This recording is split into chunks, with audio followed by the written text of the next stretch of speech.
네, 안녕하세요. 예스맨입니다. 항상 구독과 좋아요는 저한테 힘이 많이 되고요. 그리고 영상 속도가 마음에 들지 않으시면 1.25배로 봐주셨으면 정말 감사하겠습니다.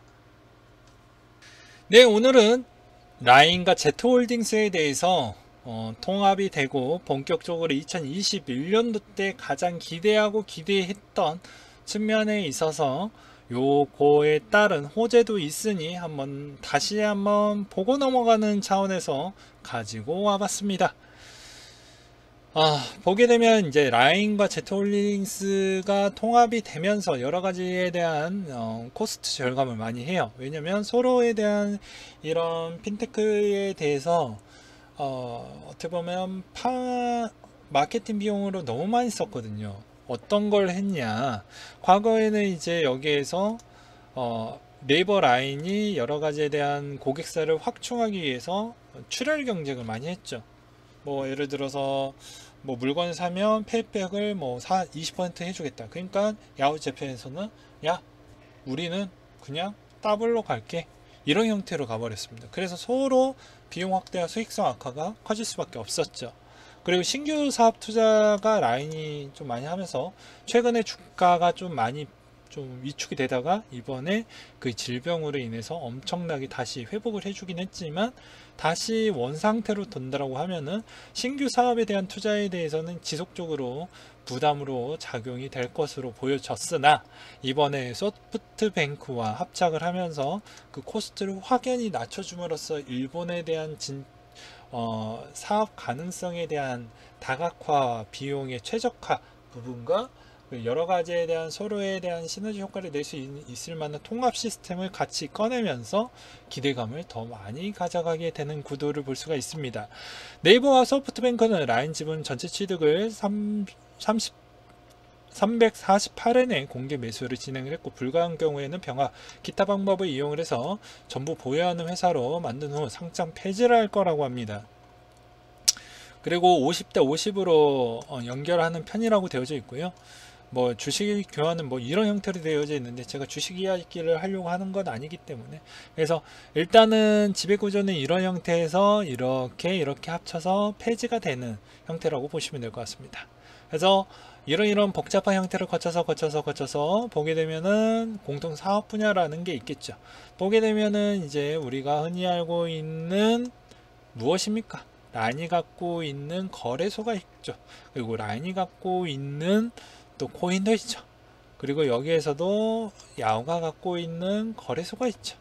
그래서 그거에 따라서에 대한 핀테크의 시너지 효과, 그리고 비용 절감 측면이 좋아질 것이고, 야후를 거쳐서 가져가는 또 구독자 수가 있고, 라인에 갖고 있는 구독자 수에 대한 파워를 합치게 되면 아무래도 그 거래소가 상당히 기존의 거래량이 별로 안 나왔다고 해도 둘이 합쳐지는 파워, 그리고 그거에 따른 해당 앱에 대한 그 구독자 층에 대한 파워로 무엇을 만들든 간에 평타를 칠 수 있는 형태를 볼 수가 있습니다.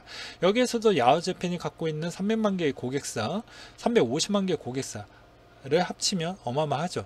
그리고 실이용자 6,700만, 라인 8,200만, 합치면 거의 1억이 넘죠.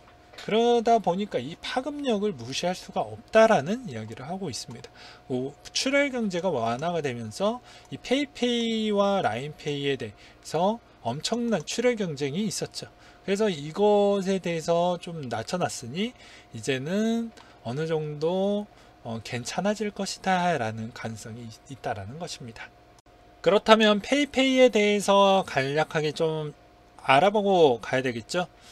일단 보게 되면 가장 공격적인 홍보를 했던 회사 중에 하나고 가장 늦게 시작하기도 했습니다. 그래서 페이백을 20% 하고, 또 연말에는 어떤 걸 했냐, 그냥 네가 가장 추첨을 통해 가지고 한 명은 그냥 네가 샀던 거 100% 캐시백을 해줬던 파격적인 이벤트를 하기도 했죠. 그래서 많은 포인트백 이벤트, 단점은 사용할 수 있는 곳이 따로따로이며 돈을 넣고 사용하지 않으면 사용 불가라 귀찮음이 있다. 그러니까 충전식인 거죠.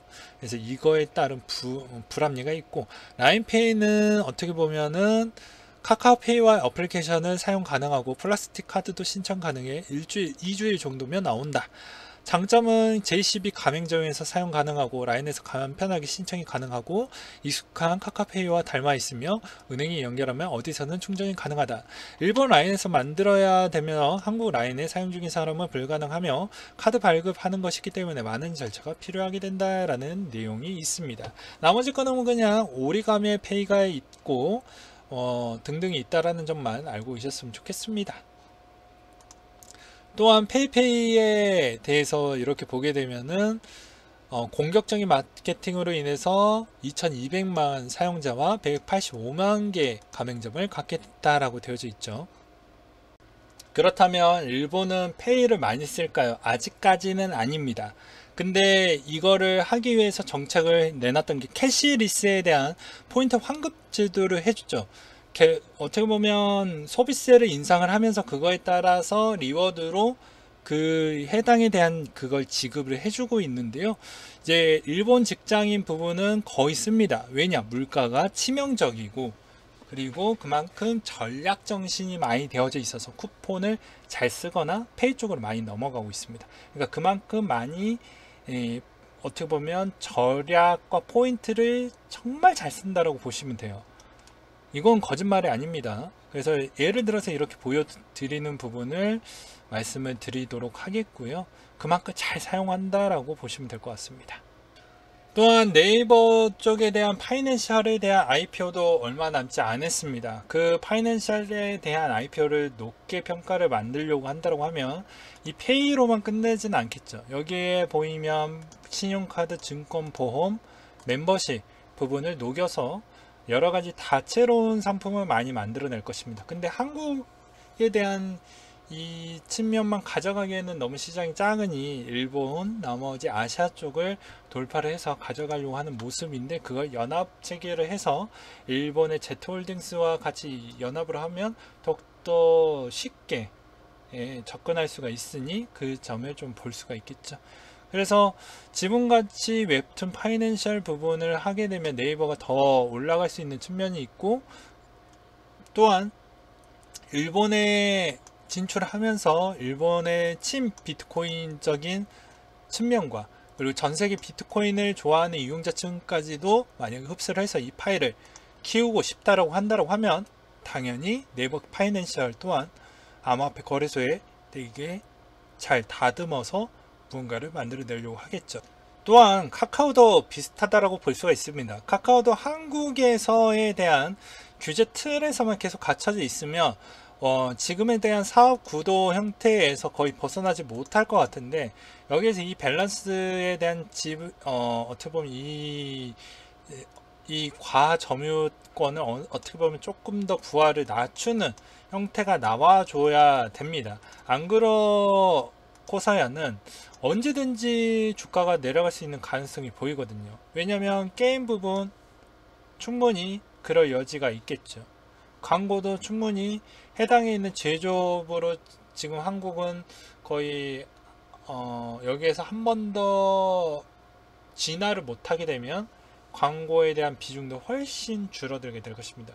그러니까 이번 질병으로 인해서 광고에 대한 마케팅 비용이 좀 코스트를 절감시켰던 효과가 있다 보니까 유튜브에 대한 뭐 그런 측면의 광고비가 좀 줄어들었고 카카오나 네이버도 약간의 광고 판촉비가 약간은 줄어들었다라고 볼 수 있는데 조금은 변수는 있는 게 이제 앱 쪽에 대한 수익성이 어느 정도 커버리지가 되다 보니까 그게 좀 더 어닝으로 나온 것 뿐이지 전체적인 추이를 보게 되면은 거의 전반적으로 조금은 줄었다라고 설명을 드릴 수가 있게 되겠습니다.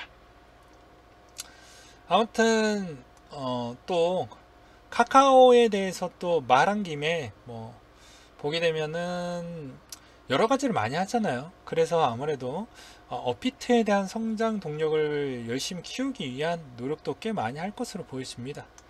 그래서 그거에 따라서도 좀 기대를 해볼 필요성이 있을 것 같고요. 네, 그리고 여러분들이 그토록 좋아하는 SBI, 즉 리플사 XRP를 이용해주는 기타 회장이 갖고 있는 SBI 그룹 중에 하나 국내 코스닥에 상장이 되어져 있죠. 여기서도 보게 되면은 그만큼 단기 차입금을 증가를 시켰습니다. 이거 보면 되게 뭐 나쁜 거 아니겠냐라고 하지만 가맹점에서 그만큼 잘 사용을 하고 있고 해외 송금 비중이 늘어나고 있다는 걸 알 수가 있게 되겠죠. 그래서 이게 그만큼 차입금이 늘어난다는 건 나쁘지 않은 겁니다. 그리고 난 뒤에 연속적으로 공시가 나왔죠. 어떻게 나왔냐? 이번에 금전 대여를 결정을 하겠다라고 되어져 있습니다. 송금 취급액이 계속 증가하는 추세로 앞으로 상황에 대비해서 계속 차질이 없도록 송금 처리를 하기 위해서 이렇게 한다. 그래서 실제로 일본이 어떻게 보면 뭐 도쿄올림픽이 되면 더 송금 비중이 늘어나긴 하겠지만 이번에 그 질병이 얼마큼 빠르게 줄일 수 있느냐가 최고의 관건이라고 볼 수가 있습니다. 그렇기 때문에 그만큼 송금에 대한 가능성도 열려져 있고, 그리고 그런 거가 아니더라도 자체적으로 캐시리스 부분에 대해서 좀 넘어가려고 하는 그런 나라들이 꽤 많이 있고, 그렇게 가려고 하는 건 국가에 대한 이번에 질병 사태로 인해서 그만큼 부채 비율이 많이 높아졌으니 어떻게 보면 국가의 재정도에 도움이 될 수 있는 세금을 걷기 위한 명분으로서, 또 예를 들어서 투명하게 가져갈 수 있는 게 CBDC입니다. 그러면 기존 대비보다 원래 똑같이 세금을 걷었지만 보이지 않는 검은 돈까지 당연히 세수 확보를 투명하게 가질 수 있는 파이가 늘어나면서 어떻게 보면 재정 비용을 충당할 수 있는 충당금이 자연스럽게 생기는 구도이기 때문에 그렇게 좀 가져가려고 하는 것이죠. 그러니까 과거에 일본이 한국에 약간 좀 부러워했던 게 카드에 대한 그런 사용률에 대해서 상당히 부러워했던 건 사실입니다. 왜냐면 카드가 그만큼 투명하잖아요. 그렇기 때문에 일본도 마찬가지로 최근에 아베노믹스에 대한 체력이 많이 깎이면서 소비세를 인상했지만 그거에 따라서 추가적으로 이제 재원을 확보하기 위한 절차에 들어갔고, 그것이 어떻게 보면 CBDC가 될 것이고, CBDC 외적으로 비트코인과에 대한 연결적 구도를 통해 가지고 여러 가지에 대한 우리는 반사적 이익을 가져갈 수 있는 가능성도 열려져 있다고 보시면 될 것 같습니다. 네, 그래서 오늘은 네이버 와 야후에 대해서도 이렇게 한번 분석을 해보았고, 내년에 기대할 만한 포인트로 다시 한번 각인해 드리고자 해서 이렇게 한번 준비를 해보았습니다. 그러면서 겸사겸사 카카오에 대한 이야기를 꺼냈습니다.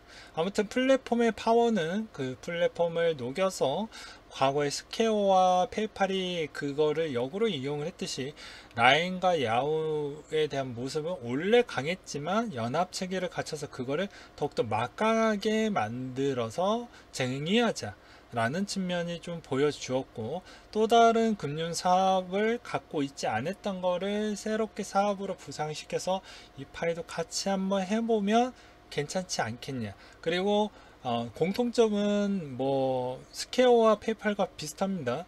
비트코인을 좋아하는 그 유저층에 대해서 확보를 하면 해외 송금에 대한 수수료에 대한 텍스도 가져가는 이득권도 있기 때문에 이 점을 볼 수가 있겠고, 그거에 따라서 SBI와에 대한 또 송금에 대한 혜택을 받고 있는 그런 절차의 시스템을 쓰고 있기 때문에 그 이야기도 잠깐 하고 넘어갔죠.